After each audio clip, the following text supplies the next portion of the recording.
உலக சந்தையில் தங்கம் மற்றும் வெள்ளிக்கான தேவை தொடர்ந்து அதிகரித்துக் கொண்டே செல்கிறது. இந்த தேவையே விலை உயர்வுக்கு முக்கிய காரணமாகவும் பார்க்கப்படுகிறது. குறிப்பாக தொழில்துறையில் வெள்ளியின் பயன்பாடு அதிகம் என்பதால் கடந்த ஆண்டு இறுதியில் இருந்து தொடர் விலை உயர்வை சந்தித்தது.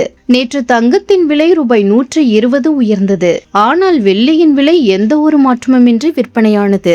இதன்படி நேற்று 22 கேரட் 1 சவரன் ஆபரண தங்கத்தின் விலை ரூபாய் 1,05,200க்கும் 1 கிராம் ரூபாய் 13,150க்கும் விற்பனையானது.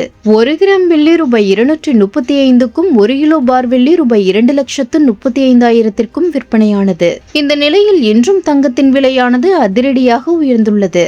22 கேரட் 1 சவரன் ஆபரண தங்கத்தின் விலை ரூபாய் 560 உயர்ந்து ரூபாய் 1,07,760க்கு விற்பனையாகிறது. 1 கிராம் தங்கம் ரூபாய் 70 உயர்ந்து ரூபாய் 13,220க்கு விற்பனையாகிறது.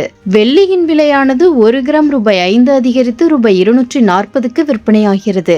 1 கிலோ வெள்ளி ரூபாய் 5,000 அதிகரித்து ரூபாய் 2,40,000க்கு விற்பனையாகி வருகிறது.